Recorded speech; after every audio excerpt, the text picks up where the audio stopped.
Hi everyone, it's Mrs. Slauson. Welcome back. We are finishing our last section in Chapter 5, 5.6, and in the pink packet I am on page 78. And we are going to start our focus on the lower half of the notes, and we are going to start to look at how do you solve for x when it's an exponent. So all of the other problems we've done so far have involved us solving for our variable when I would call it normal size. So just kind of recapping some things that you've done solving so far. Back in Algebra 1, you might have solved for something like this. And you would have just started by distributing. And then you start isolating the x. And then we worked our way into having more than one type of x. So maybe something like this. And we started looking at factoring for solving for x. And then we looked at problems that had maybe a radical in it in solving for x. So all of the x's that we've solved for so far have been what I call normal font size. So now what we're going to do is we're going to take a look at what happens when your unknown is a variable. And then in the next chapter, we're going to step it up a notch. So for this section, what we're going to do is we're going to solve these equations by writing each power so that there's a common base. And just a reminder of your vocab, this is your base, and then your exponent is the power that we're referring to. All right? So what you have to do is be comfortable with a number going to a certain power. So for instance, let's just start with the first one. Or actually, let's back up. Let's do a simple, really simple one. So if I had something like this, as long as I have a common base between the left side and the right side, I'm able to figure out what x is. So what would x have to be to make the left side look exactly like the right side? And I would need for x to be a 5. So that one would be solved. It would be x plus 5. If I put this in there, then again, if I have a common base, I need this exponent to be the same as this exponent. So I need x plus 1 to be the same as 5. And then I could just focus on the exponents, subtract 1, and get an answer of 4. So that's our ultimate goal, is when we have our problems on the equal side to have a base and a base, and then we can just focus on the exponents once those bases are the same. So for instance, 9 and 81.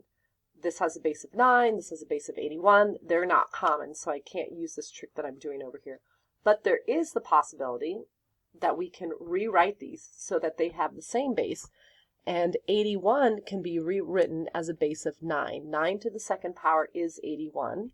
And then I can just bring that left side along. And then once those bases are the same, you can, I guess, cancel them out and just focus on the exponents, and then you're going to get your solution. So for instance, in this case, what's a common base that I can turn both 4 and 8 into? And that would be a 2. So 2 to the third power is 8, and 2 to the second power is 4. And then I'll just bring that x right along with it. So this is still 4 to the x power, and this is still 8. But once those bases are the same, I can cancel them out, as we like to say, bring my focus to the exponents, and then solve for x like we would as if we were any other section. All right, let's take a look at these. So now we're going to step them up. So as soon as you see a fraction, you need to remember that negative exponents make fractions. So for now, we can just ignore the fraction. And what's a common base between 3 and 9? Well, that would be 3. So I can leave the left side alone. And 3 to the second power makes 9. As soon as I put a negative exponent with that, now it makes 1/9. And again, once those bases are the same, I can focus on the exponents and get my answer. So just stepping it up one more time, you might want to look at this instead as an exponent. So a square root, we talked about, I think it was chapter 3, that a square root is the same as a 1/2. So what is the common base between 2 and 8? Well, that would be 2. So I can just leave the left side alone.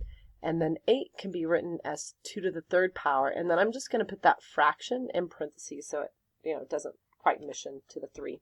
And once those bases are the same, I can focus on my exponents, and 3 times 1/2 is just 3/2, or maybe you want to get a decimal, and you get your solution for x. So let's step it up a little bit more. Let's start to look. We're going to kind of leave these alone for now. And let's just bring our attention to this one, and then we'll look at the other one. So what's a common base between 4 and 2? Well, that would be 2. So I can leave this one alone. And then I can rewrite 4 as 2 to the second power. Now, because there's so much for the exponent, what I don't want to do is make this just 2x and plus 1. I need to put that exponent, because there's so much, in parentheses. There's that equal sign. Again, those bases are the same. I can ignore them and then bring my focus, whoops, it's supposed to be an x, into the exponent. And then just stuff from Algebra 1, distribute that 2 and start to get x alone. I think first what I'll do is I'll subtract this 2 over here, which gives me negative 3, and then I'll move that 3 over there to give me negative 1. And once I'm done solving by dividing, I'll get my solution of 3.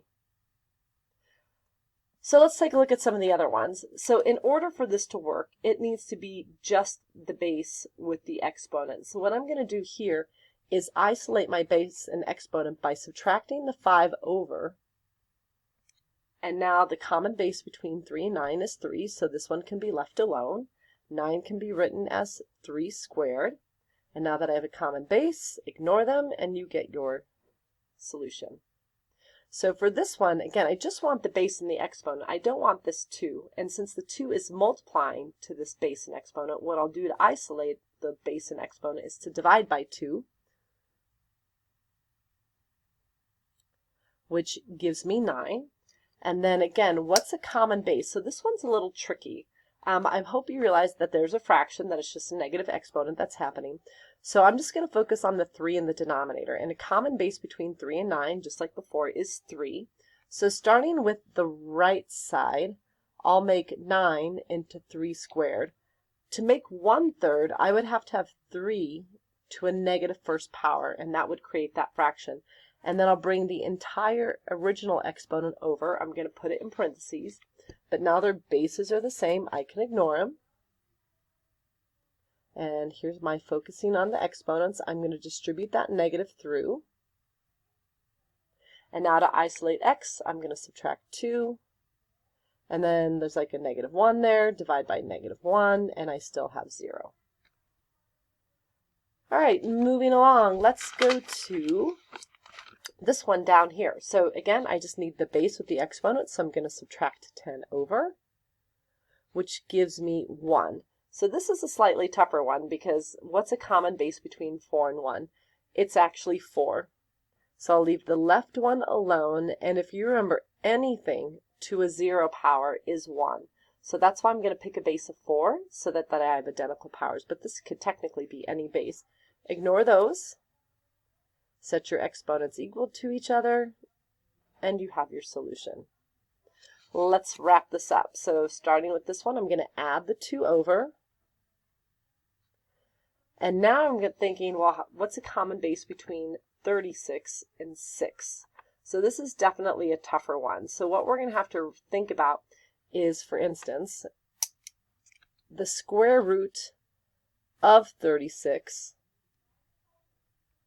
Well, that is, right, that's 6, but I can't just make that 6.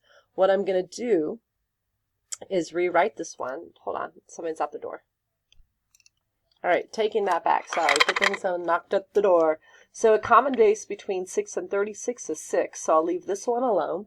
And 36 is the same as 6 to the second power. So I'm going to put that in oh, sorry, I didn't mean to put that in parentheses. I actually meant to put this in parentheses. And I will need an exponent here, so the invisible exponent that we're seeing is 1, and I can cross off those bases. Here come the exponents. I'm just going to simplify the left side, and when we're done, we get an x value of 1/4. So the last one, this is kind of small, so let me rewrite it over here.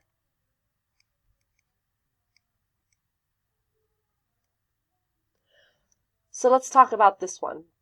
First of all, again, I see this fraction, So what I need to do is realize that there was just a negative exponent happening here. So what I'm going to do is rewrite this. And that just know that this was all actually to a negative first power. The negative dropped this whole thing down. And then what I'd rather have is a base of e instead of this e inside the radical. So what I want to remember is that I can rewrite this as an exponent, a rational exponent. Exponent, that's a fraction. So now that my bases are the same, I can ignore them. Bring this over. And then to get x alone, I'll just add 1. And when you have negative 1/3 and you add 1, 1 is the same as, it's going to be hard to see, 3/3. And then that will just give you 2/3 as the answer. So that's the first part of the notes. The second part, I don't know if we're going to actually do this in class, but let's just talk about evaluating. Just some reviews of this stuff. So again, when you have the number inside the parentheses, that means you're just going to go over to this right side and put that in for 2. So this is good, just good practice for order of operations. So the first thing I should do is the exponent, which is just 3. So 4 to the 3rd power is 4 times 4 times 4, so that's 64. After that, I multiply, so 2 times 64, that's just 128. And then once you subtract 8, you get 120. So f of 2 is worth 120. All right, let's try the zeros. So finding the zeros. Finding the zeros just means I set it equal to 0. And this is going to tie in with what we just did here. To solve for x when it's an exponent, what we're going to try to do now is use this common base idea. So I will have to isolate this base and exponent to do that. So first I'm going to add 8 over.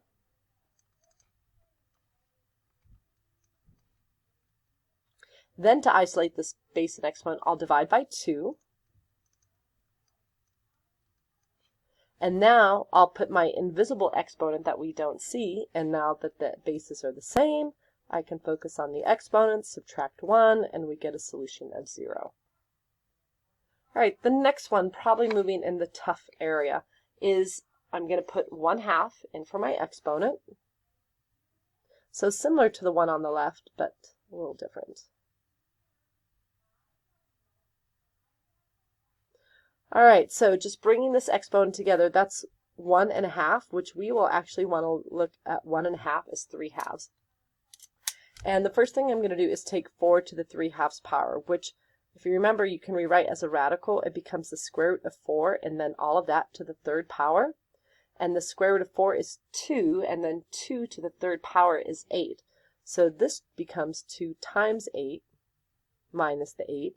So from there I get 16, and 16 take away 8 is 8. So when I put 1/2 in there, I get 8. And I think we're going to stop there, and that's it. So that's it. We'll see you in class.